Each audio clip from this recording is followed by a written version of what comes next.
नमस्कार दोस्तों, स्वागत है आपका अपना ही यूट्यूब चैनल टुडे एग्जाम पर।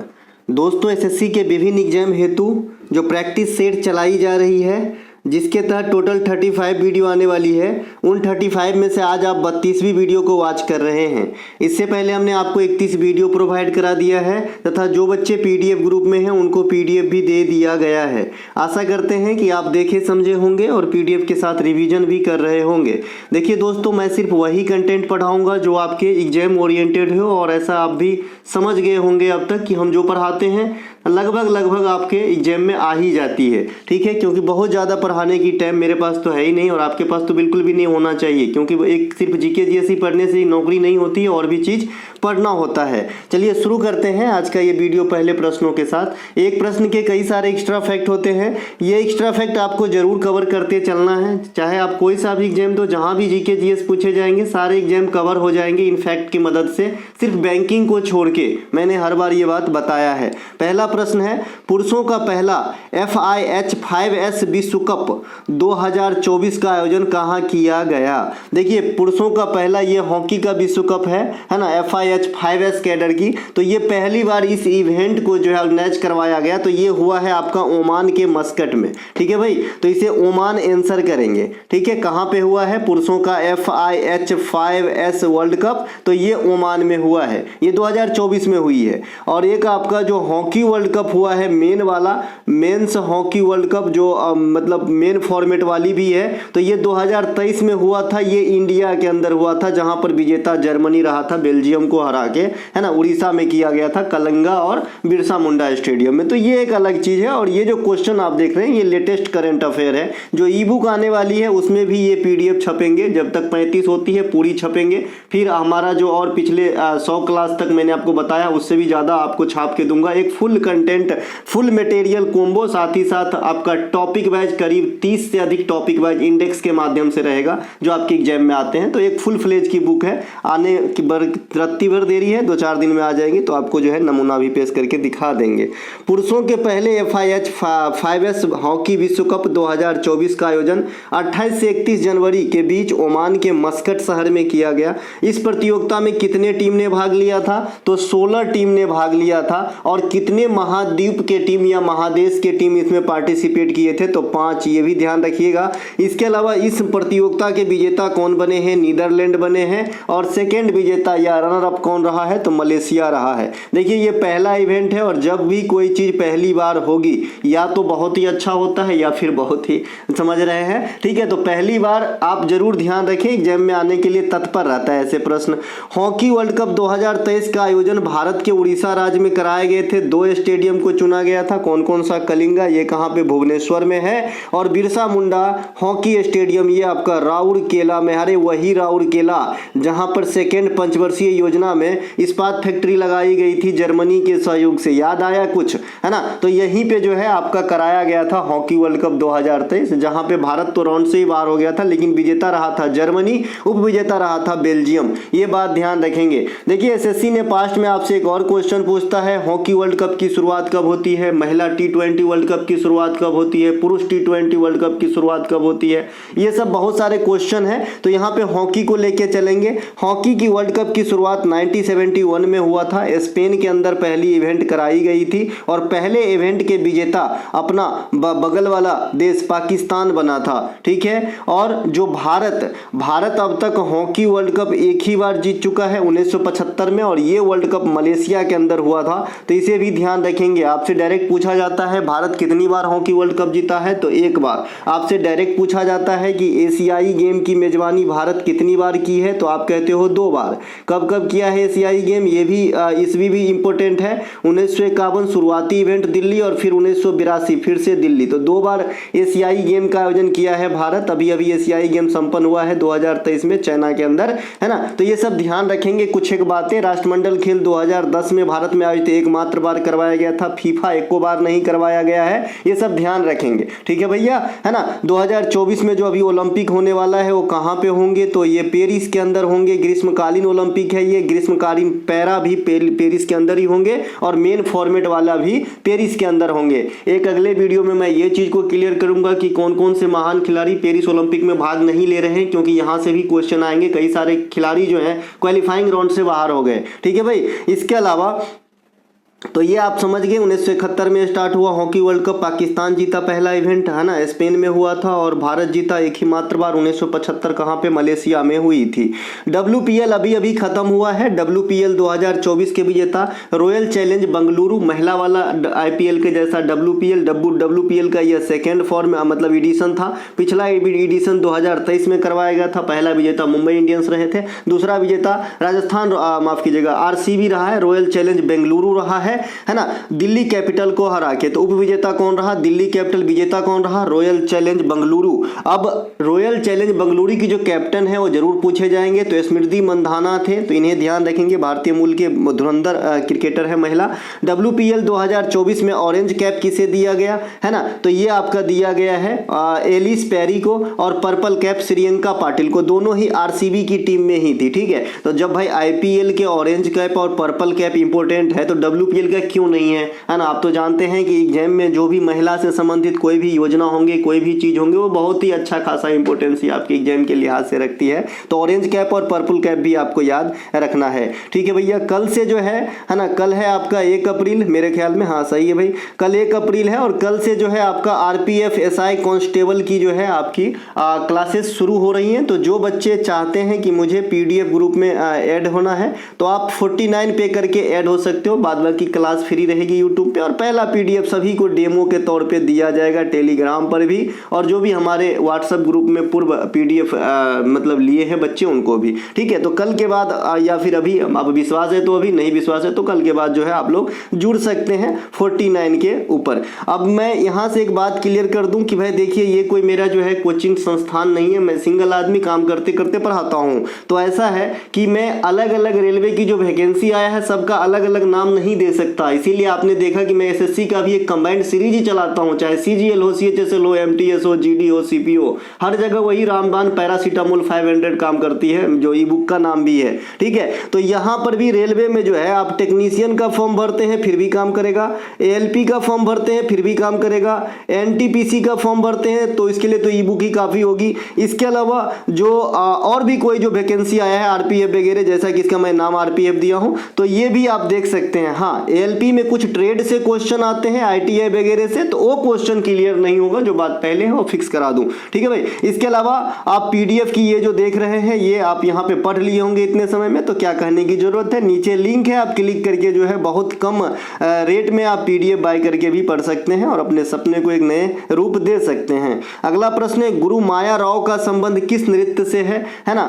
जो बच्चे ओडिसी मन में सोचा है वो सोचा तो सही है, लेकिन यहाँ पे आपको जो है गलती हो गई है। ठीक है, देखिए गुरु माया राव है ये, है ना, माया राव है, माया राव, और एक है भैया मायाधर राउत। ठीक है, मायाधर राउत है।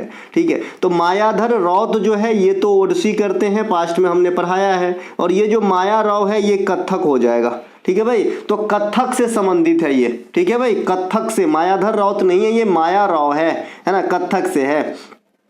इसके अलावा कथक उत्तर भारत या उत्तर प्रदेश के प्रमुख शास्त्रीय नृत्य है, एकमात्र शास्त्रीय नृत्य जिसमें इस्लामी कला का समावेशन आपको देखने को मिलेगा। हिंदू कला के साथ साथ इस्लामी कला का भी जो है समावेशन देखने को मिलेगा। ये इसलिए होता है क्योंकि इस कथक नृत्य को जो है अवध के नवाब बाजिद अली का संरक्षण प्राप्त था। ठीक है, तो जिसका खाएगा उसका गाएगा, है ना, तो जो संरक्षण दिया है तो कुछ ना कुछ अपना जो है जरूर देगा, तो इसलिए जो है इस पे असर आया है, तो जरूर आपको ध्यान रखना है ना भैया। इनके अलावा कथक नृत्य के प्रमुख कलाकार में रामलाल बरेठ, ये रामलाल बरेठ कौन है, अभी अभी इनको जो है पद्मश्री से सम्मानित किया गया है, रामलाल बरेठा को। ये कहाँ के रहने वाले हैं, छत्तीसगढ़ के रहने वाले हैं। देखिए छत्तीसगढ़ के जो है पिछली बार भी पद्मश्री हाईलाइट हुई थी और इस बार भी पद्मश्री हाईलाइट होंगे, क्योंकि CM भी चेंज हुआ है, छत्तीसगढ़ में चुनाव भी हुआ है, तो इस लिहाज से भी, है ना, और विष्णुदेव साय है अभी, है ना, तो ये पद्मश्री पिछली बार 3 आदमी को दिया गया था, उषा बारले, अजय सिंह, है ना, डोमार सिंह कुंवर, इस प्रकार से इनको दिया गया था। और इस बार भी 3 आदमी को दिया गया है। तो तीनों पद्मश्री छत्तीसगढ़ वाला मैंने पीडीएफ में समावेश कर दिया है पिछले वाले में, जो आपको ई बुक में मिल जाएगा, देख लेंगे। ई बुक आपका एकदम अपडेटेड होगा भाई, ठीक है भाई। इसके अलावा शंभू महाराज, लच्छू महाराज, दमयंती जोशी, पंडित बिरजू महाराज, सुष्मिता बनर्जी, शाश्वती सेन आपके एमटीएस में आया था, शीला मेहता, गौरी जोग, मंजरी चतुर्वेदी, नालनी कमालनी अस्थाना आपके सीजीएल में भी आया, सीएचएसएल में भी आया, एमटीएस में भी आया, समा भाटे, मंगल भट्ट, रोहिणी भाटे, रानी कर्ण, ये सभी के सभी आपके कथक से संबंधित है। देखिए दादा, जो नॉर्मली किताब में आपको मिला है वो जल्दी नहीं पूछता है, ठीक है। तो इनमें से आपको जो याद हो उसे इग्नोर करें, जो न याद हो उसे जरूर पकड़े भाई साहब, ठीक है भैया, काम आएगी। इनके अलावा शास्त्रीय नृत्य भरतनाट्यम को और क्या कहते हैं, सादिर अट्टम भी कहते हैं। क्या कहते हैं, सादिर अट्टम भी कहा जाता है। और सादिर अट्टम के साथ साथ इसे अग्नि नृत्य भी कहा जाता है। मैं पहले अग्नि नृत्य वाला बात इसलिए नहीं बताता था, कई बार बताए भी होंगे, क्योंकि अग्नि नृत्य एक प्रकार का फोक डांस भी है जो आपका राजस्थान के अंदर करी जाती है। और शास्त्रीय नृत्य में भरतनाट्यम को भी अग्नि नृत्य कहा जाता है, ठीक है। तो दोनों बात ध्यान रखेंगे। इसके अलावा ये जो भरतनाट्यम है ये एकल महिला शास्त्रीय नृत्य है, सिंगल फॉर्म में की जाती है ये। इनके अलावा इस भरतनाट्यम के शारीरिक पोस्चर जो है उसके हाव भाव मैंने आपको बता दिया था क्या क्या होता है। अभंग होता है, त्रिभंग होता है, त्रिभंग, सभंग होता है। इस प्रकार से ये पोस्चर है, शारीरिक हाव भाव है। और इस नृत्य को फरमाने की जो क्रम है अलीरप्पू, है ना। इसके अलावा जाति स्वरम, शब्दम और तिल्लाना, ये 4 पार्ट में नृत्य फरमाए जाते हैं, ठीक है भैया। इनके अलावा भरतनाट्यम आते हैं। भरतनाट्यम, कुचिपुड़ी, ओडिसी और आपका मोहिनीअट्टम, ये 4 ऐसे नृत्य हैं शास्त्रीय वाली जो देवदासी परंपरा से निर्मित है। आपसे क्वेश्चन करता है कि निम्नलिखित में से कौन सा शास्त्रीय नृत्य देवदासी परंपरा से निर्मित नहीं है। तो इनके अलावा 4 नृत्य बच जाता है भैया, कथक, कथकली, है ना, मणिपुरी, और एक आपका बच जाता है कथक, कथकली, मणिपुरी, और एक आपका सत्रिया। तो ये चारों जो है देवदासी परंपरा से निर्मित नहीं है, बाद बाकी ये चारों देवदासी परंपरा से निर्मित है।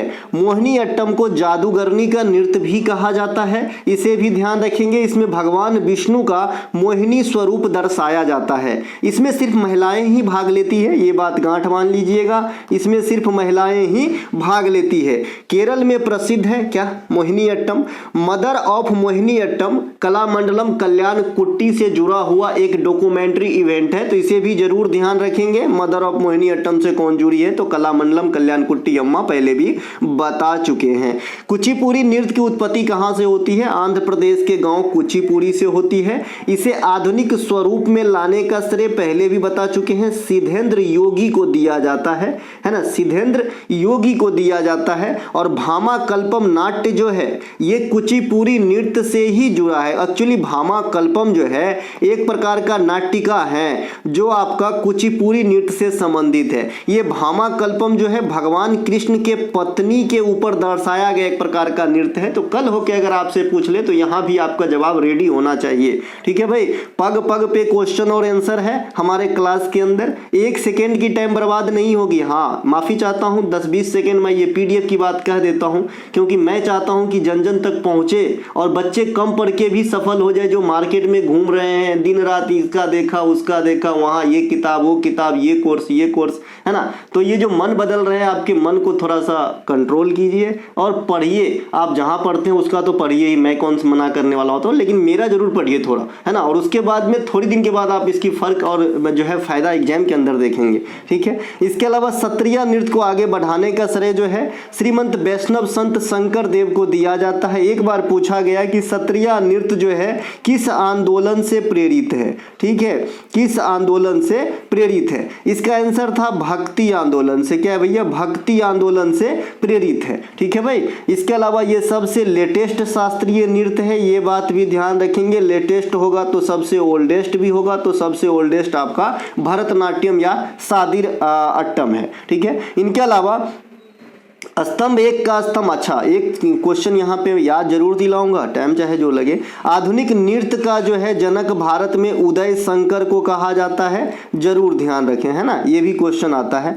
स्तंभ एक का 2 के साथ मिलान कीजिए। इंफ्रारेड है, पीएच स्केल की खोज है, विद्युत चुंबकीय प्रेरण है, अष्टक के नियम की खोज है। यहाँ पे मिलान कर देता हूँ। इंफ्रारेड की खोज विलियम हर्सेल ने किया था, कहाँ पे गया, इधर है। पीएच स्केल की खोज सोरेनसन महोदय जो है फाइनली जो है रिलीज किया था, हालांकि बहुत सारे लोग इनको मदद किए थे। विद्युत चुंबकीय प्रेरण की खोज हेनरी और माइकल फेराडे, तो यहाँ पे माइकल फेराडे दिया गया है, सही है। अष्टक के नियम की खोज आपका न्यूलैंडस महोदय किया गया है। इस प्रकार से आप मैच कर लेंगे, जो मैच करके ऑलरेडी दिया गया है। इसके अलावा अष्टक के नियम कहाँ तक लागू होती है, ये क्वेश्चन आपसे पूछा जाता है, तो ये आपका कैल्शियम तक ही लागू होती है। अष्टक के नियम क्या था कि पहले तत्व का गुणधर्म 8वें तत्व के गुणधर्म से मिलती जुलती है, तो काफी हद तक ये बात सही है, लेकिन कैल्शियम के आगे ये तत्व जो ये बात जो है वेरीफाई नहीं होती, इसीलिए यह नियम ज्यादा कारगर साबित नहीं हुआ और इतिहास के पन्ने में दफन हो गए।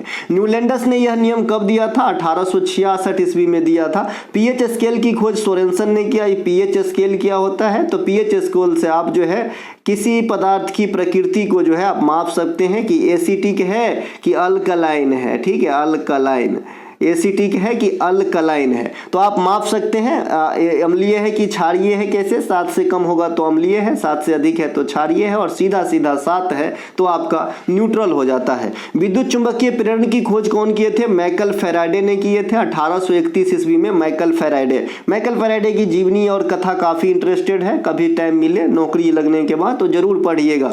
इसके अलावा इंफ्रारेड किरण की खोज विलियम हर्सेल ने किया था, भैया हर्षल पटेल नहीं यार, हर्सेल, इस प्रकार से लिखेंगे, थोड़ा सा मिस प्रिंट हुआ है, हर्सेल, है ना, तो विलियम हर्सेल ने किया था। एक्स किरण की खोज विलियम रोएंटजन ने किया था, तो ये सब बात जरूर ध्यान रखेंगे, और विलियम शेक्सपियर को आप सभी जानते हैं। इसके अलावा अंतिम मार्च 2024 के अनुसार भारत में चुनाव आयुक्त कौन है, क्वेश्चन को ठीक से पढ़िएगा। अंतिम मार्च, मैंने आज तक की बात कर डाली है इसमें, ठीक है, तो अंतिम मार्च 2024 के अनुसार भारत का चुनाव आयोग ज्ञानेश कुमार और सुखबीर सिंह संधू है ना भैया, सुखबीर सिंह संधू है, और एक आपका सुखविंदर सिंह सिक्खू भी है, तो ये भैया सीएम है, और ये यहाँ पे सुखबीर सिंह संधू है, और एगो हरनाज संधू भी है, तो संधू बहुत है, ठीक है भैया। तो ये ज्ञानेश कुमार सुखबीर सिंह संधू जो है वर्तमान में भारत के इलेक्शन कमिश्नर है, चुनाव आयुक्त है। आप जानते हैं कि प्राचीन काल में भारत में एक ही आदमी चुनाव आयोग में हेड हुआ करता था, उनका नाम था चुनाव आयुक्त। बाद में मुख्य चुनाव आयुक्त के पोस्ट को क्रिएट किया गया, तो बाद में अभी जो है जो मुख्य चुनाव आयुक्त है वो कौन है, तो राजीव कुमार साहब हैं, और जो चुनाव आयुक्त हैं ये नव निर्वाचित हैं ज्ञानेश कुमार और सुखबीर सिंह संधू, है ना। ज्ञानेश कुमार ऐसा लगता है कि बिहार और यूपी के होंगे, लेकिन ऐसा नहीं है, ये साउथ के हैं, ठीक है भैया। इसके अलावा ज्ञानेश कुमार 2024 में अनूप चंद्र पांडे भूतपूर्व चुनाव आयुक्त की सेवानिवृत्ति के पश्चात पद पे आसीन हुए हैं, इनके कार्यकाल समाप्त हुए, तो ये न्यू अपॉइंटमेंट है। साथ ही साथ कुछ ही दिनों के बाद जैसे ही इनकी न्यू नियुक्ति हुई, तो कुछ दिनों के बाद जो दूसरे चुनाव आयुक्त थे अरुण गोयल, जिसकी नियुक्ति 2022 में करी ही गई थी, इन्होंने शपथ दे दिया, क्या बोलता है उनका, सेवानिवृत्ति राजीनामा रिजिग्नेशन दे दिए, है ना। तो इनके जगह पे सुखबीर सिंह संधू को जो है अपॉइंट किया गया, ध्यान रहे, है ना भैया। इसके अलावा भारत के मुख्य चुनाव बता ही दिए, राजीव कुमार है, और भारत के पहला चुनाव आयुक्त कौन है, सुकुमार सेन है। तो ये क्वेश्चन इतना स्टैटिक्स फॉर्म में फेमस क्यों है, इसलिए कि पहले मुख्य चुनाव आयुक्त होता ही नहीं था, तो इसीलिए सुकुमार सेन आज भी एग्जाम में आ जाता है। भारतीय संविधान के भाग 15 में चुनाव आयोग संबंधित जो है प्रावधान किए गए हैं, उपबंध किए गए हैं। यह आर्टिकल 324 से 329 तक जो है फैला हुआ है। चुनाव आयोग कैसी निकाय है, संवैधानिक निकाय है। संवैधानिक निकाय और असंवैधानिक निकाय या गैर संवैधानिक या परामर्शदात्री या सलाहकारी संस्था पहचानने की जो है तरीके मैंने आपको बता दिया है, जिसकी जिक्र संविधान के अंदर आर्टिकल अलॉट करके किया गया है, वो सभी संवैधानिक निकाय होंगे, ठीक है भैया। तो ये चुनाव आयोग संवैधानिक निकाय है। चुनाव आयोग की जो भी चुनाव आयोग होते हैं या फिर मुख्य चुनाव आयुक्त होते हैं या फिर चुनाव आयुक्त होते हैं, इनकी नियुक्ति राष्ट्रपति साहब ही करते हैं, ठीक है। इनके अलावा चुनाव आयोग की प्रमुख कार्यों में क्या होता है? लोकसभा का चुनाव कराते हैं, राज्यसभा का चुनाव कराते हैं, राज्य के विधानसभा की चुनाव कराते हैं, जिस राज्य में विधान परिषद है उनकी चुनाव कराते हैं, राष्ट्रपति साहब की चुनाव कराते हैं, उपराष्ट्रपति साहब की चुनाव कराते हैं इत्यादि प्रमुख कार्य हैं चुनाव आयोग के। इसके बाद चुनाव चिन्ह प्रदान करना, शांतिपूर्ण ढंग से चुनाव पर निगरानी रखना, ये सभी के सभी चुनाव आयोग के प्रमुख कार्यों में से हैं। देखिए, राज्य में विधानसभा चुनाव से ही आपका जो है क्या होता है, सरकार तय होती है ना। तो ये जो है आपका विधानसभा चुनाव तो केंद्र सरकार से द्वारा चुनाव आयोग के द्वारा करवाया जाता है, लेकिन राज्य में जो अपना स्थानीय निकाय होती है यानी पंचायत हो गया, इसके अलावा नगर पालिका हो गई, जो मेयर सब की चुनाव होती है, जो मुखिया की चुनाव होती है, इसमें कौन करवाते हैं? तो स्थानीय चुनाव आयोग यानी उस राज्य का अपना जो चुनाव आयोग है वो करवाते हैं। तो ये लगभग सभी राज्यों में है। इनके अलावा नागालैंड, सिक्किम तथा गोवा, इन तीनों राज्यों में सबसे पहले किसका उदय हुआ था? ये क्वेश्चन आप कहीं भी पूछे नहीं पाएंगे, ये मेरे मन की उपज है और लकली जो है आपके एग्जाम में आ भी जाते हैं, क्योंकि मैं फैक्ट ही उस हिसाब का आपको दे देता हूं। ठीक है भैया, तो नागालैंड, सिक्किम तथा गोवा, इसमें नागालैंड जो है पहले बना था। इन तीनों राज्यों को अगर आप देखेंगे तो नागालैंड की स्थापना 1 दिसंबर 1963 को हुआ था। 16वें राज्य के रूप में नागालैंड को स्थापित किए गए थे। इसकी स्थापना दिवस के उपलक्ष्य में वर्ष 2000 ईस्वी से नागालैंड में हॉर्नबिल नामक त्योहार जो है मनाया जाता है, जो 10 दिनों तक चलता है, 1 to 10 दिसंबर, है ना। इसके अलावा इस त्योहारों को मतलब जो हॉर्नबिल त्योहार है, इसे त्योहारों का त्योहार भी कहा जाता है, क्योंकि ये बड़े पैमाने पे वहां पे करा जाता है। इसके अलावा सिक्किम, अभी जो आप महाराष्ट्र के रेलवे स्टेशन पे जाएंगे, बड़े बड़े रेलवे स्टेशन पे, मैं अभी गाँव से आया हूँ तो मैं LTT उतरता हूँ, लोकमान्य तिलक टर्मिनस, है ना। तो वहाँ पे जो है आपके असम का एडवर्टाइजमेंट काफ़ी हो रही है ना, असम की जो है, असम में आइए बिहू त्योहार का हिस्सा बनिए, इस प्रकार से लॉन्च हो रहे थे, अच्छा लगा मुझे, है ना। इसके अलावा सिक्किम शुरुआत में भारतीय भूभाग का हिस्सा ही नहीं था, जो भारत के मैप है उसमें थे ही नहीं सिक्किम, है ना। तो सिक्किम को बाहर से भारत में मिलाया गया है। तो किस प्रकार से मिलाया गया है ना, तो इन्हें 1975 में 36वां संविधान संशोधन करके भारत के 22वें राज्य के रूप में भारत के अधीन करा गया। इनके अलावा गोवा की इतिहास थोड़ी सी लंबी है। गोवा जो है सबसे पहले दूसरे के हाथ में भी गया था और सबसे बाद में आज़ाद भी हुआ था। ठीक है, तो गोवा 1510 में पुर्तगाली ने अधीन कर लिया, गोवा पे कब्जा जमाया, है ना। और सबसे बाद में 1961 में पुर्तगाली के चंगुल से आज़ाद हुआ। इसीलिए यहाँ से एक क्वेश्चन बनता है कि विदेशियों के क्रम में सबसे पहले आने और सबसे बाद में जाने वाले कौन थे? तो पुर्तगाली आंसर होता है आपका। ठीक है, इसके बाद जब 1961 में आज़ाद हुआ तो 12वां संविधान संशोधन के द्वारा गोवा को एक यूटी के रूप में दर्जा दिया गया, यानी केंद्र शासित प्रदेश के तौर पे रखा गया। 12वां संविधान संशोधन 1962 के द्वारा। पुनः गोवा को 1987 में 56वां संविधान संशोधन के द्वारा एक पूर्ण राज्य का दर्जा दिया गया और गोवा इस प्रकार से 25वां राज्य बना है। ठीक है भाई, अंतिम बार गठित राज्य कौन है? तेलंगाना 2014 में आंध्र प्रदेश से अलग होकर बना है। मैं ये भी जानता हूं कि आपको अच्छा लग रहा है, लेकिन आप लाइक नहीं करोगे, है ना, लाइक आप नहीं करोगे। खैर, अपनी अपनी आपकी पसंद है ना। भारत में 1 नवंबर को 7 राज्य और 2 केंद्र शासित प्रदेश की स्थापना दिवस मनाई जाती है। तो एक साथ कितने राज्य हो गए? अगर राज्य और केंद्र शासित प्रदेश दोनों की बात कर लें, यूटी प्लस स्टेट, तो एक साथ 9 की जो है मनाई जाती है आपका 1 नवंबर को बर्थडे। तो ये बात भी ध्यान रखेंगे, पास्ट में कई बार SSC ने क्वेश्चन किया है। भारत में कितने तटीय राज्य हैं? अगर यूटी को छोड़ दिया जाए तो 9 तटीय राज्य हैं। कल मैंने आपको रिलेट किया था कि कर्क रेखा 2 तटीय राज्यों से होकर गुजरती है। आप लोगों के लिए यह क्वेश्चन है कि कौन सा 2 तटीय राज्य है जहां से कर्क रेखा अर्थात 23.5 डिग्री नॉर्थ रेखा गुजरती है? बताइएगा जरूर, इससे ये पता चले कि कम से कम 20 मिनट तक कौन मेरा वीडियो जो है देखता है। ठीक है, इसके अलावा केंद्र सरकार द्वारा संचालित रैंप योजना में पी का अर्थ क्या है? आपने मुद्रा योजना में बहुत बार जो है M का R का फुल फॉर्म आपने देख लिया। ठीक है भाई, तो यहाँ पे रैंप योजना केंद्र सरकार के द्वारा संचालित योजना है ताकि भुगतान संतुलन वगैरह में जो है सुदृढ़ता लाया जाए। इस हिसाब से इसे 2022 में लॉन्च किया गया था।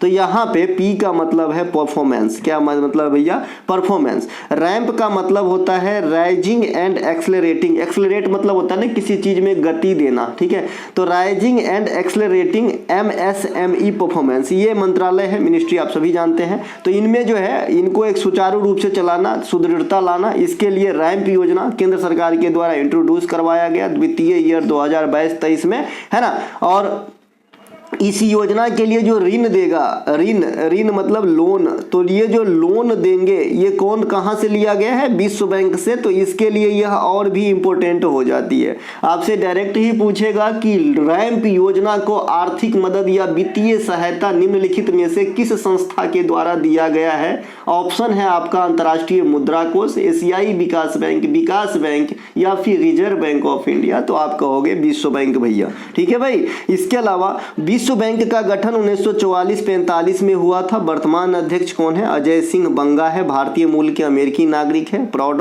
है ना। इनके अलावा 189वां देश कौन है भैया, 89 होता है कि 79 होता है, 189 89 होता है, तो ये नौरू है, ठीक है भाई। इनके अलावा Tata institute of fundamental research की स्थापना कब किया गया था, है ना।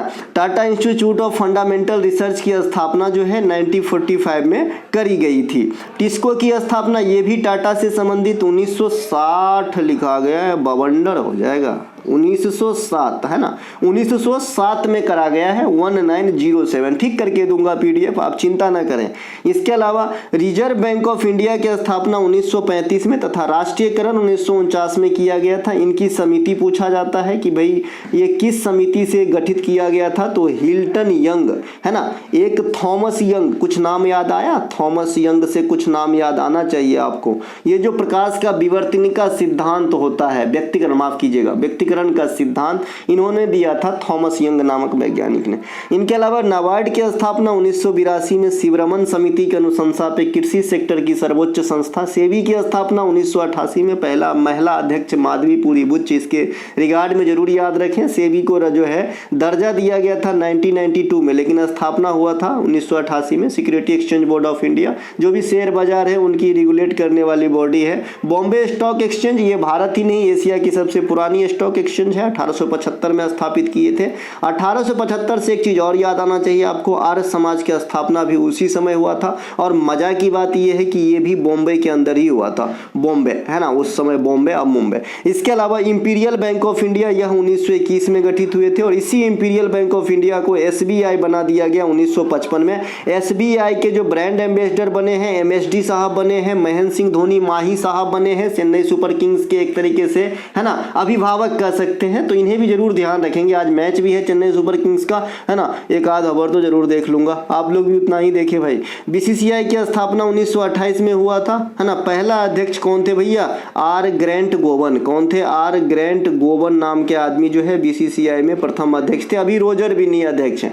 भारतीय ओलंपिक कमेटी की स्थापना 1927 में, पहले अध्यक्ष कौन थे, जमशेद जी टाटा। जमशेद जी टाटा साहब थे और इन्हीं के प्रयास से यह स्थापित हुए थे। अभी कौन है, पीटी उषा मैडम है, जो पहली महिला भी है। इनके अलावा साई की स्थापना कब होती है, 1984। ये साई क्या है भाई, sports authority of India, full form भी पूछे गए हैं, सीजीएल प्रे में, है ना। सीजीएल प्रे कब हुआ था, ये 23 में, ठीक है, उसमें प्रीस का फुल फॉर्म पूछा गया था। तो ये 84 में हुआ था, भारतीय खेल प्राधिकरण। इसके अलावा सैफ अंडर 90 चैंपियनशिप 2023 किस देश में कराए जाएंगे, नहीं हो गया, कराए गए। तो ये आपका नेपाल में कराए गए, है ना, नेपाल में कराए गए। सैफ अंडर 90 पुरुष फुटबॉल चैंपियनशिप ये नेपाल में हुआ, जहां विजेता कौन रहा भैया, भारत। ये भारत का 8वां टाइटल था, किसे हरा के, पाकू को हरा के। तो इसे भी ध्यान रखेंगे, पाकू मतलब पाकिस्तान। इसके अलावा सैफ बराबर क्या होता है, कभी कभी फुल फॉर्म, तो साउथ एशियन फुटबॉल फेडरेशन, इसे भी जरूर ध्यान रखें, ठीक है भाई। सैफ का गठन कब हुआ था, 1997 में हुआ था।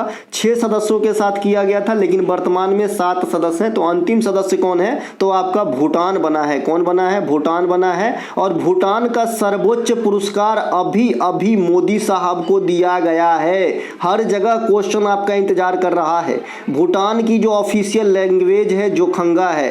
भूटान में कौन से धर्म के लोग ज्यादा रहते हैं, बौद्ध धर्म के लोग ज्यादा रहते हैं, ठीक है। और अभी इनके सर्वोच्च पुरस्कार जो है मोदी साहब को दिया गया है, जो गिने चुने लोगों को ही अब तक दिया गया है, ठीक है। तो ये बात भी ध्यान रखेंगे, जिग्मे खेसर वहां के राजा है, ठीक है। इनके अलावा 7 सदस्य हो गए सैफ में। ये कौन कौन से? बांग्लादेश, मालदीव, नेपाल, पाकिस्तान, श्रीलंका, भूटान और अपना प्यारा भारत। इनके अलावा सैफ अंडर 90 आपसे एक क्वेश्चन और इसी फॉर्म में पूछा जाता है कि भैया जो सार्क है, सार्क के अंतिम सदस्य देश कौन थे? तो अफगानिस्तान, तभी बना था 8, नहीं तो इससे पहले सार्क में थे सदस्य 7, है ना। सैफ अंडर 90 महिला फुटबॉल चैंपियनशिप 2024 बांग्लादेश में कराए गए, जहां पर भारत और बांग्लादेश को संयुक्त रूप से विजेता घोषित किया गया। यह महिला वाली बात हो रही है, सैफ महिला, ये 2024 में हुई है, अंडर 19 वाली। और इस मैच में रोमांचक मोड़ ले लिया था क्योंकि इसमें जीत इंडिया को दे दिया था। बाद में जो है वहां पे काफी सारी गतिविधियां हुई, जिस कारण जो है इस मैच की रिजल्ट बदलनी पड़ी और दोनों को बराबर बराबर विजेता घोषित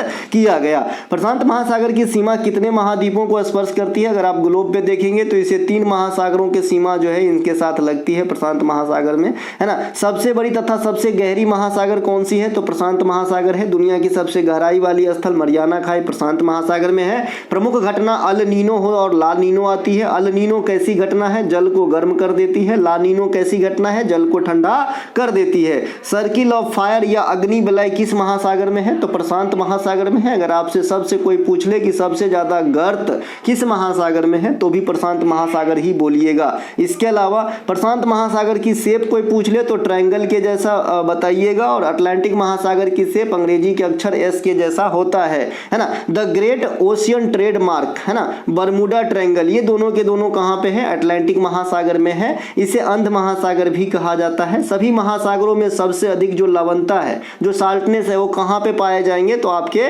कहां पे भैया? जो खारापन है वो आपके अटलांटिक महासागर की ही है, सभी 5 महासागरों में।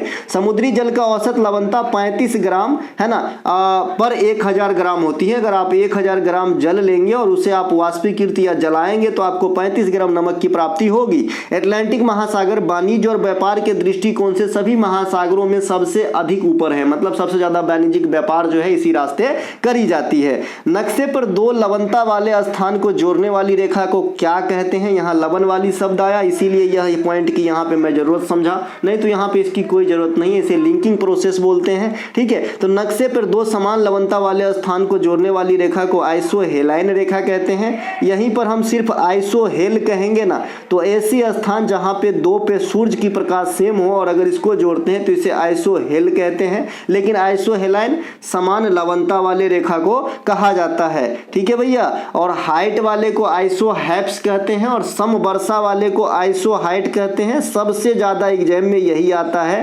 कि 2 समान वर्षा वाले स्थान को मिलाने वाली रेखा क्या कहते हैं? तो आइसोहाइट। लेकिन आपको सुनने में ऐसा लगा है कि हाइट मतलब ऊंचाई, तो ये ऊंचाई वाला होगा, लेकिन आप यहाँ पे गच्चा खा जाओगे। इसीलिए समवर्षा वाले को मिलाने वाली रेखा को जो है आइसोहाइट और ऊंचाई वाले को आइसोहाइप्स कहते हैं। हा ई पॉस संयुग हाइप्स, है ना, ये ध्यान रखेंगे। इसके अलावा अर्ध महासागर हिंद महासागर को कहा जाता है। यह तीसरी सबसे बड़ी महासागर है। छुपता या छिपता या लुकझुप करता हुआ महासागर आर्कटिक महासागर है। इसीलिए अगर आप सीधे सीधे मुझसे ये पूछो कि महासागर वास्तविक स्वरूप में कितने हैं तो 4 है, लेकिन वैसे हम लोग जो एग्जाम देते हैं ये उस लेवल की एग्जाम नहीं है कि इतना टटोल के पूछे, इसीलिए हम महासागर 5 बताते हैं, ठीक है भैया। प्रशांत महासागर का आकार त्रिभुज के जैसा है, वहीं अटलांटिक का जो आकार है ये एस अक्षर के जैसा है, बता दिया अभी। बंगाल की खाड़ी, अरब सागर, अंडमान सागर, बंगाल की खाड़ी, अरब सागर, अंडमान सागर, है ना, ये सभी के सभी किस महासागर के पार्ट है? तो हिंद महासागर का। महासागर का बेटा सागर कहलाता है, ठीक है भैया। इसके अलावा, है ना, भूमध्य सागर अटलांटिक महासागर का भाग है। वहीं दुनिया में सबसे बड़ी समुद्र जो है दक्षिणी चीन सागर, ये प्रशांत महासागर का भाग है। मुझे अभी भी याद है जब मैं तैयारी करने आया था, है ना, तो उस समय मैं इंटर में पढ़ रहा था, तभी मैं तैयारी करने भी आ गया था, है ना, तो इंटर के एग्जाम दिया था, माफ कीजिएगा। तो पहला क्वेश्चन किसी किताब में मेरे रूम पार्टनर वगैरह तैयारी कर रहे थे रेलवे की, तो उसमें कि क्वेश्चन था कि ये सबसे बड़ा सागर कौन है, समुद्र कौन है। तो मैं तो ये सब बचपन से पढ़ते हैं प्रशांत महासागर, मुझे लगा यही होगा, मैंने आंसर मारा, गलती हो गई प्रशांत महासागर। तब पता चला महासागर अलग सागर अलग, ठीक है भैया। तो वहीं से सीखे हैं, है ना। तो कोई भी चीज़ बड़ी नहीं होती, आप बस लगन दीजिए। प्रतिवर्ष विश्व महासागर 8 जून को मनाया जाता है, ध्यान रखिएगा, ये पहले भी बता चुके हैं। इसके अलावा सल्तनत काल में राजकीय आय तथा व्यय का लेखा जोखा रखने वाले अधिकारी को क्या कहा जाता था? अकाउंटेंट, है ना। तो ये भैया मुशर्रिफ ए मुमालिक कहा जाता है। क्या कहा जाता था? मुशर्रिफ ए मुमालिक। मैंने ऐसे बहुत सारे चीज़ बताया जो आपके एग्जाम में बस बोलने से आ चुका है जी। जैसे पिस्ताक बताया था एक, आपको अगर याद आ रहा हो पिस्ताक क्या होता है?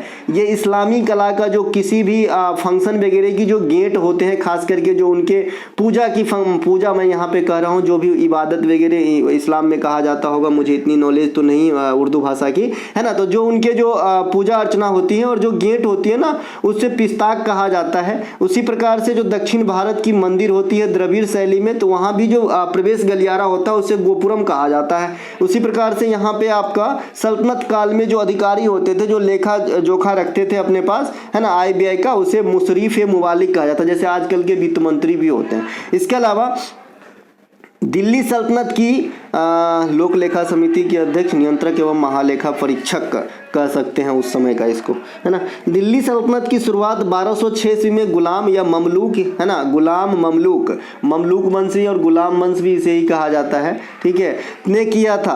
इसे संस्थापक कौन थे? कुतुबुद्दीन ऐबक। कुतुबुद्दीन ऐबक को क्या कहा जाता है? लाख बख्श कहा जाता है, लाखों की दान देने वाले कहे जाते हैं। कुतुब मीनार की नींव कौन रखे? कुतुबुद्दीन ऐबक ने रखा। कुतुबुद्दीन ऐबक की मृत्यु कैसे हुई? घोड़ा से गिरकर, जब वो चौगान खेल रहे थे। गुलाम वंश में इल्तुतमिश को क्या कहते हैं? वास्तविक फाउंडर कहा जाता है। और वैसे ओवरऑल सल्तनत काल की भी अगर वास्तविक फाउंडर की बात करें तो इल्तुतमिश ही होगा, क्योंकि सल्तनत काल की पहली जो वंश है वो कौन सा है? गुलाम वंशी है। इसके अलावा गुलाम वंश के जो वास्तविक फाउंडर इल्तुतमिश है। तुर्कान ने चिहलगानी दल का गठन, कुतुब मीनार का निर्माण कार्य को पूर्ण करवाया, है ना। सल्तनत कालीन गुलाम वंशीय सिक्का चांदी का था, उसका नाम था टका, और तांबा का था, उसका नाम था जीतल। यहाँ पे तक लिखा गया है, टका होगा जो बांग्लादेश का आज भी करेंसी है। इसके अलावा खिलजी वंश के संस्थापक जलालुद्दीन खिलजी, फेमस शासक अलाउद्दीन खिलजी। अलाउद्दीन खिलजी ने अस्थायी सेना रखा था। मलिक काफूर को दक्षिण विजय के लिए चुना था। अलाउद्दीन खिलजी को सिकंदर ए सानी कहा जाता है और मलिक काफूर को हजार दिनारी कहा जाता है। हजार खंबा महल अलाय दरवाजा अलाउद्दीन खिलजी द्वारा निर्मित है। इसके अलावा तुगलक वंश के बारे में शॉर्ट में बता देते हैं, वैसे बहुत मैंने यहाँ पे लिख दिया है, बाद बाकी आपको मैं यहाँ पे मौखिक रूप से बताता हूँ। देखिए, तुगलक वंश सबसे अधिक दिन तक शासन किए थे सल्तनत पे पांचों वंश में। तुगलक वंश के संस्थापक गयासुद्दीन तुगलक हुए, जो सबसे पहले नहर बनाने में इंटरेस्टेड थे, है ना, यानी सिंचाई प्रणाली को सुदृढ़ बनाने में ये इंटरेस्ट लिया। इसके अलावा सबसे अधिक फिरोज शाह तुगलक ने जो है नहर बनवाया, है ना, फिरोज शाह तुगलक ने। इसके अलावा जो कुतुब मीनार का ऊपरी हिस्सा है वो तुगलक वंश के द्वारा पूरा किया गया था, चौथा और पांचवा महल, ठीक है। कुतुब मीनार इल्तुतमिश तीसरे महल तक बनवाया था। इसके अलावा ये तुगलक वंश में सबसे फेमस एमबीटी है मोहम्मद बिन तुगलक है। मोहम्मद बिन तुगलक के काल में एक यात्री आता है जिसका नाम होता है इब्न बतूता। कहाँ से आता है? मोरक्को से आता है ना। और इन्होंने एक किताब ग्रंथ की रचना की, अरबी भाषा की ग्रंथ। भाषा पूछा था आपके एक एग्जाम में कि रेहला किस भाषा की पुस्तक है, तो अरबी भाषा की पुस्तक है। मोहम्मद बिन तुगलक कृषि विभाग से संबंधित दीवान कोही जो है आपका, दीवान अमीर भी इसे कहते हैं या फिर दीवान कोही भी कहते हैं, ठीक है। तो इन्होंने जो है स्थापित किए थे। सल्तनत पे सबसे अधिक पढ़ा लिखा शासक जूना खान अर्थात मोहम्मद बिन तुगलक ही था, तो इसे भी ध्यान रखेंगे। मोहम्मद बिन तुगलक के शासन अवधि के दौरान ही जो है आपका, है ना, क्या बोलते हैं उसको, विजयनगर साम्राज्य की स्थापना 1336 में हुई थी। सल्तनत पर शासन करने वाली प्रथम महिला कौन थी? इल्तुतमिश की बेटी रजिया सुल्तान। सल्तनत कालीन कवियों में सबसे अधिक प्रसिद्ध कौन हुए? अमीर खुसरो। अमीर खुसरो को क्या कहा जाता है? भारत का तोता कहा जाता है। और ये किस भाषा में लेखन का कार्य करते थे? तो फारसी भाषा में। इसके अलावा किताब उल हिंद, ये किस भाषा की किताब है? अरबी भाषा की किताब है, बहुत ही फेमस है। भारत के बारे में जानने के लिए ये किताब बहुत ही इंपॉर्टेंसी रखती है अपने आप में। और इस ग्रंथ की रचना अल बरूनी ने किया था। गुलाम वंशीय शासक बलबन ने सिजदा और पैबोस की प्रथा चलाई थी। पारसी त्योहार नवरोज शुरू किया था। सैयद वंश के संस्थापक कौन है भैया? खिज्र खान है, ये सब ध्यान रखेंगे। इनके अलावा लोदी वंश जो सल्तनत का अंतिम वंश भी हुआ, यानी पांचवा वंश भी हुआ, हुआ। इसके संस्थापक बहलोल लोदी थे और अंतिम शासक इब्राहिम लोदी हुए। इब्राहिम लोदी को जो है बाबर ने 1526 में पानीपत की प्रथम लड़ाई में हराया और सल्तनत की समाप्ति होते हुए ही मुगल वंश की स्थापना हो गई, जो 1857 तक मानी जाती है, बहादुर शाह जफर सेकेंड तक, जिसे गिरफ्तार करके अंग्रेजों ने बर्मा ले गया। राष्ट्रीय जनजातीय महोत्सव आदि महोत्सव जिसे कहा जाता है, 2024 का उद्घाटन किसने किया है? उद्घाटन वाले क्वेश्चन भर भर के एग्जाम में आते हैं। तो ये राष्ट्रपति द्रौपदी मुर्मू ने किया है। ये कहाँ पे आयोजित किया गया? तो दिल्ली में किया गया, मेजर ध्यानचंद स्टेडियम में किया गया। एक एक बात को ध्यान रखेंगे, ठीक है। इसके अलावा राष्ट्रीय जनजातीय महोत्सव हर साल किसके द्वारा ऑर्गेनाइज करवाए जाते हैं? तो ये ट्राइफेड के द्वारा करवाए जाते हैं। ट्राइफेड का फुल फॉर्म होता है भारतीय जनजातीय, है ना, भारतीय जनजातीय सहकारी विपणन विकास महासंघ। इसका मुख्यालय कहाँ पे है? ट्राइफेड का नई दिल्ली में है। ट्राइफेड ऑर्गेनाइज जरूर करवाता है, लेकिन इसमें जो इसके पीछे जो मिनिस्ट्री कार्य करता है, ये कार्य करता है भैया जनजातीय कार्य मंत्रालय, ठीक है भाई। तो ये ध्यान रखेंगे। इसके अलावा प्रमुख उद्देश्य क्या है? जनजातीय का उत्थान है। किस माध्यम से? खास करके विपणन व्यापार के माध्यम से, कि उनके जो उत्पाद होते हैं ना, उनको है ना हाईलाइट करने के लिए इस प्रकार की जो है फेयर टाइप से करी जाती है। इसके अलावा प्रधानमंत्री नरेंद्र मोदी ने फरवरी 2024 में भारत टैक्स 2024, जो भारत मंडपम जो कहाँ पे है भैया? दिल्ली के अंदर, वहां पे इसकी जो है उद्घाटन किए हैं। ये भारत टैक्स क्या होता है? इनकम टैक्स वाला नहीं भाई। टैक्स मतलब टेक्सटाइल्स है, यहाँ पे जो कपड़ा की आपका उद्योग है, कपड़ा उद्योग, उससे संबंधित है ये, है ना। इसके अलावा प्रधानमंत्री नरेंद्र मोदी ने सुदर्शन सेतु द्वारका अभी चर्च में भी है। द्वारका भगवान कृष्ण से संबंधित स्थल है। तो द्वारका में जो है एक ब्रिज की, जिसका नाम है द्वारका ब्रिज, है ना। तो ये सुदर्शन ब्रिज, माफ कीजिएगा, सुदर्शन ब्रिज, और ये सबसे लंबे स्टे ब्रिज है, केबल स्टे ब्रिज। वैसे इंडिया में सबसे लंबे ब्रिज अब कौन सा है भैया? अटल सेतु है, जिसकी अभी अभी जो है उद्घाटन जनवरी माह में मोदी साहब ही किए थे, जो मुंबई के अंदर है और आपका शिवड़ी तालुका से उड़न तालुका को जोड़ते हैं और समुद्र पर स्थित है। 21.8 किलोमीटर है, जापान के सहयोग से बनाया गया है ना। तो ये हो गया समुद्र पे सबसे लंबी पुल इंडिया का अटल सेतु। ओवरऑल इंडिया की सबसे लंबी पुल अटल सेतु, है ना। इसके अलावा नदी पर सबसे लंबी पुल भूपेन हजारिका पुल असम, ये अभी भी बना हुआ है। नदी पर बात कहेगा तब, लेकिन पहले ओवरऑल सबसे लंबा था, लेकिन अब ओवरऑल सबसे लंबा अटल हो गया। तो इसी प्रकार से केबल स्टे ब्रिज अपने कैडर में सबसे लंबे अब बन गए हैं। सुदर्शन सेतु ये कहाँ पे है?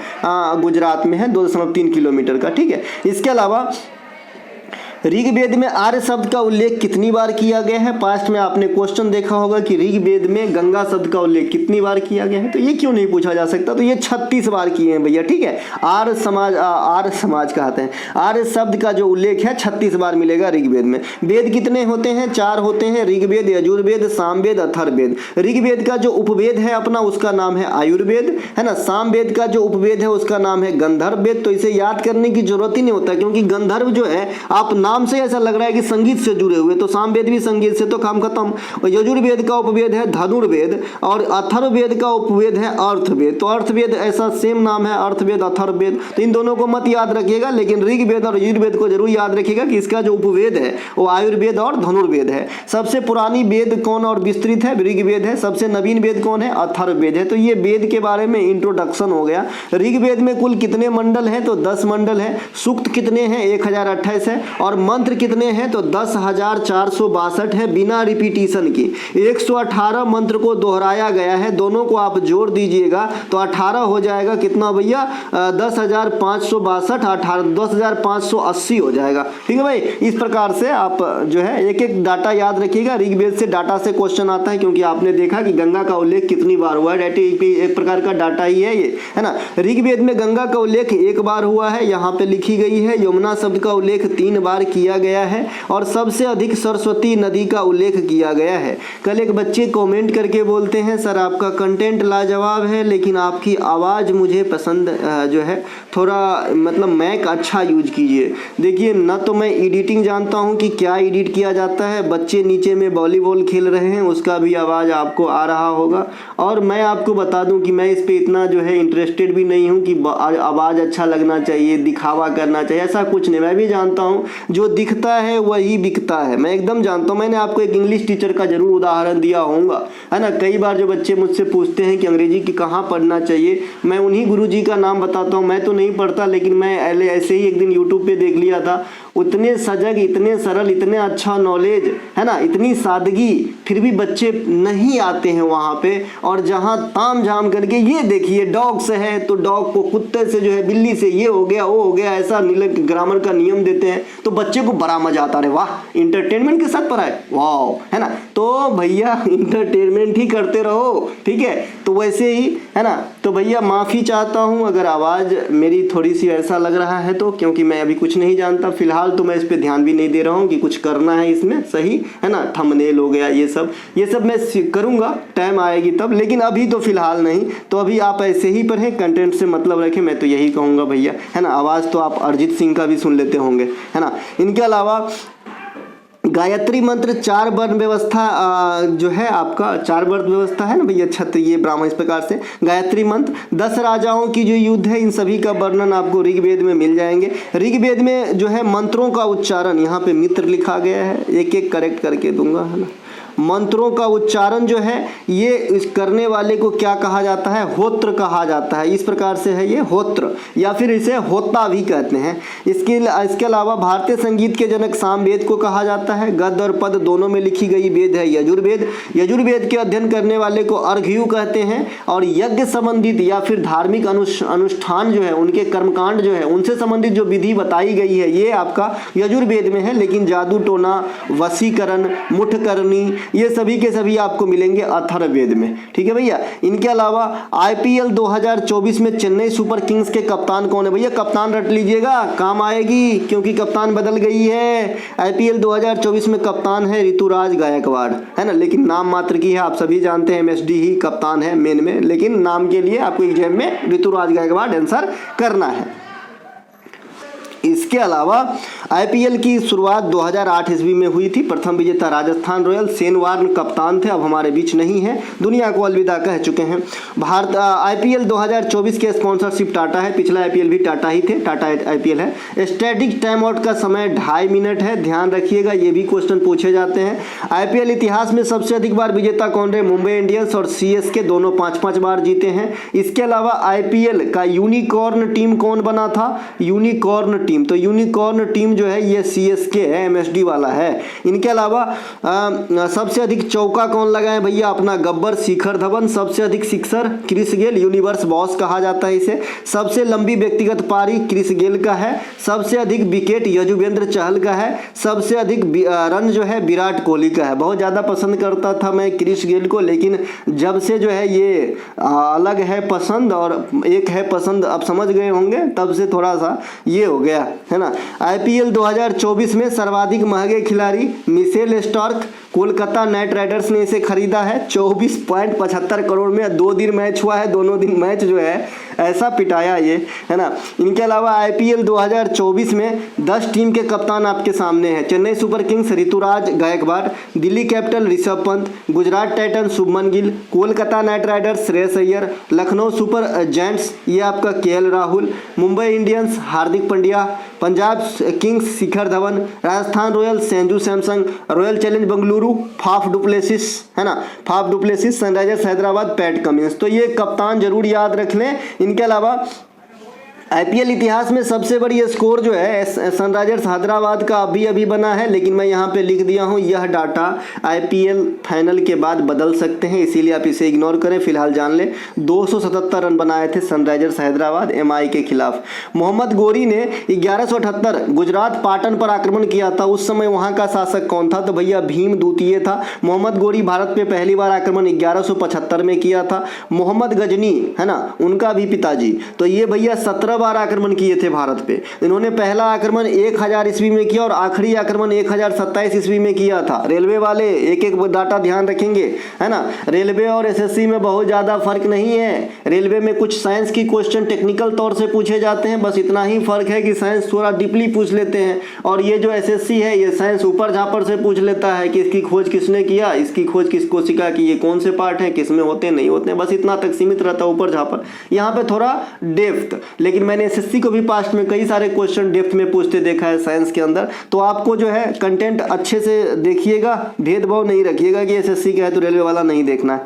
प्रसिद्ध सोमनाथ मंदिर पर आक्रमण 1025, ये सबसे ज़्यादा फेमस हुआ। मोहम्मद गजनी सुल्तान की उपाधि धारण करने वाले पहले शासक हुए। इनके दरबारी में अल बरूनी, फिरदौसी, फारूकी, उत्तबी। लोग कहते हैं संगत का असर पड़ता है, तो ये सभी तो बड़े बड़े राइटर थे, ये सभी तो बड़े बड़े भले मानुस हैं, तो इनकी असर नहीं पड़ा इन पे, है ना भैया। इनके अलावा मोहम्मद गोरी और पृथ्वीराज चौहान तृतीय के मध्य 2 युद्ध होता है। तराइन की प्रथम युद्ध, तराइन की द्वितीय युद्ध। तो पहला होता है 1191 में, दूसरा होता है 1192 में, ठीक है। तराइन की प्रथम युद्ध में चौहान साहब की विजय होती है, तराइन की द्वितीय युद्ध में गोरी की विजय होती है, ध्यान रखेंगे। इनके अलावा प्रसिद्ध नंदा लेक किस राज्य में स्थित है? तो ये गोवा में स्थित है, नंदा लेक, है ना। नंदा लेक, लेक मतलब आप सब हमसे बढ़िया जानते हैं भाई। इसके अलावा नंदा लेक भारत में रामसर साइट में शामिल है। गोवा सभी तटीय राज्यों में सबसे छोटी तटरेखा रखती है। गोवा में प्रचलित भाषा कौन सी? कोंकणी है। गोवा के तट को क्या कहते हैं? कोंकण तट कहते हैं। मनोहर पर्रिकर हवाई अड्डा कहाँ पे है? गोवा के अंदर स्थित है ना,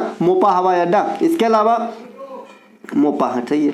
इसके अलावा जुआरी नदी के समीप प्रमुख बंदरगाह जो पश्चिमी घाट के बंदरगाह है मरमा गोवा, यहाँ से लौह अयस्क का निर्यात बहुत ज़्यादा होता है इंडिया के अंदर, तो ये भी गोवा में है। फरवरी 2024 के बाद भारत में कितने रामसर साइट हो गए हैं? तो 80 हो गए हैं, 75 + 5, है ना। विश्व आर्द्र भूमि दिवस 2 फेब को मनाया जाता है ना, ये बात भी ध्यान रखेंगे, है ना। 5 रामसर जोड़ा गया 2024 में, जो आपको क्लास में पास्ट में जो है PDF में दिया गया है। रामसर साइट में शामिल होने वाले प्रथम साइट जो है चिल्का झील उड़ीसा और केवला देवी राजस्थान था।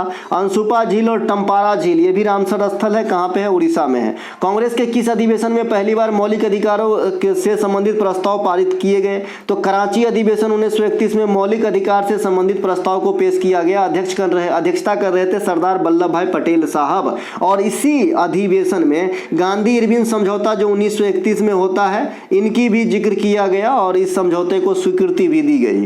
कांग्रेस की प्रथम बैठक में कितने प्रतिनिधि भाग लेते हैं? 72 कब होती है? 1885 में। कौन अध्यक्षता करते हैं? व्योमेश चंद्र बनर्जी। कहाँ पे होता है? बॉम्बे के अंदर होता है।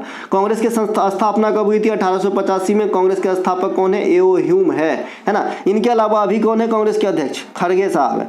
स्वराज शब्द का प्रयोग दादा भाई नौरोजी 1906 अधिवेशन कोलकाता में, लेकिन पूर्ण स्वराज की मांग 1929 लाहौर अधिवेशन में किया गया था जवाहरलाल नेहरू की अध्यक्षता में। असहयोग आंदोलन प्रस्ताव को जो है कोलकाता में एक विशेष अधिवेशन बुला के जो है असहयोग आंदोलन के प्रस्ताव को रखा गया था, है ना। अध्यक्षता किए थे लाला लाजपत राय। लेकिन असहयोग आंदोलन को पूर्ण रूप से जो स्वीकृति या समर्थन मिला था ये नागपुर अधिवेशन 1920 में मिला था। तो असहयोग आंदोलन और कांग्रेस की बैठक में 2 क्वेश्चन बनते हैं कि असहयोग आंदोलन का पहली बार कांग्रेस के किस बैठक में प्रस्ताव पेश किया गया? तो कोलकाता अधिवेशन जो एक विशेष अधिवेशन था, कोई वार्षिक अधिवेशन नहीं था, 1920 में ही होती है, लेकिन सितंबर माह में होती है और दिसंबर माह में फिर से 1920 में नागपुर में होती है। वहां पे जोड़ तोड़ समर्थन मिलता है असहयोग आंदोलन को, ठीक है भाई। असहयोग आंदोलन 1 अगस्त, है ना, 1 अगस्त 1/8 है भैया, है ना, 1 अगस्त 1920 को स्टार्ट करी गई थी और उसी दिन बाल गंगाधर तिलक साहब की मृत्यु हुई थी, ठीक है भैया, ये सब ध्यान रखेंगे।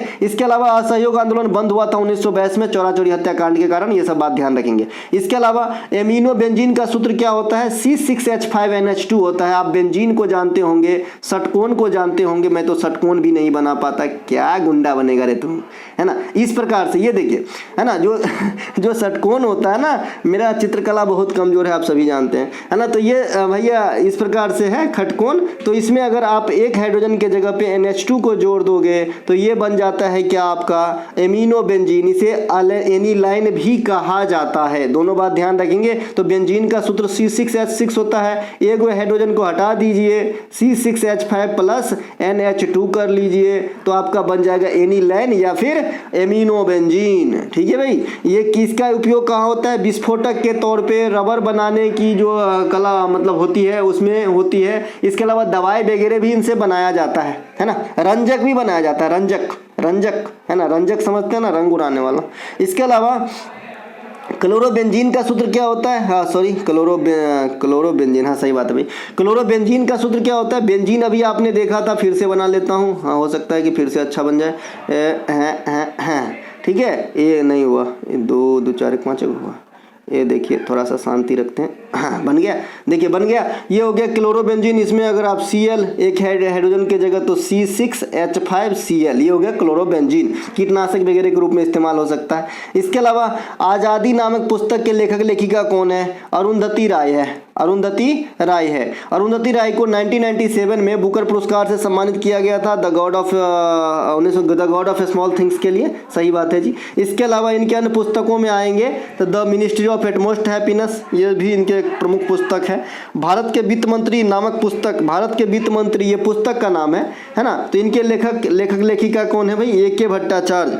लेटेस्ट पुस्तक the philosophy of modern song, the philosophy of modern song, of का लिखा गया, ऑफ मॉडर्न सॉन्ग के रचयिता बॉब डिलन है। ठीक है। इनके अलावा ब्रेव हार्ट ऑफ भारत के लेखक विक्रम संपत है। The poverty of political economics के लेखक मेघनाथ देसाई है ना। आप लोग से एक और question, the poverty of on British rule of India, इस प्रकार से जो किताब के नाम है, ये वाला किताब के लेखक कौन है? मन में सोच लीजिएगा, है ना। और एक क्वेश्चन मैंने इसमें आपसे पूछा था, क्या क्वेश्चन पूछा था मैं खुद ही भूल गया। एक क्वेश्चन पूछा था ना आपको अभी, है ना, तो बताइएगा। वो क्वेश्चन शुरुआत में ही पूछा था तो आपको याद होनी चाहिए। ठीक है, क्वेश्चन जो पूछूंगा वो थोड़ी याद रहेगा इतना, है ना, क्योंकि जवाब बहुत कम बच्चे देते हैं। मैं जानता हूँ कि कुछ बच्चे सिर्फ एनालिसिस के लिए ही मुझे फॉलो करते हैं, लेकिन जो बच्चे पढ़ाई के लिहाज से फॉलो करते हैं कि भाई इसको पढ़ के जो है मुझे एग्जाम देना है, उनको मैं जरूर जो है बेड़ा पार करवा दूंगा, ये तो मेरी गारंटी है। चलिए मिलेंगे अगले वीडियो में। जय हिंद। अच्छा लगा हो तो लाइक करिएगा, और किसी भी PDF ई बुक वगैरह संबंधित जानकारी चाहिए, डिस्क्रिप्शन में लिंक दिया गया है। लिंक को जैसे ही आप क्लिक करते हो आपको व्हाट्सएप पे ले जाता है आपका मोबाइल, मैं नहीं ले जाऊंगा, है ना, मोबाइल ले जाएगा भैया, है ना। तो ये व्हाट्सएप पे जाके आपको मैसेज करना है। कोई भी PDF अपनी ज़रूरत अनुसार, बहुत सारे PDF अवेलेबल है, आप ले सकते हैं, या फिर ई बुक ले सकते हैं। जय हिंद।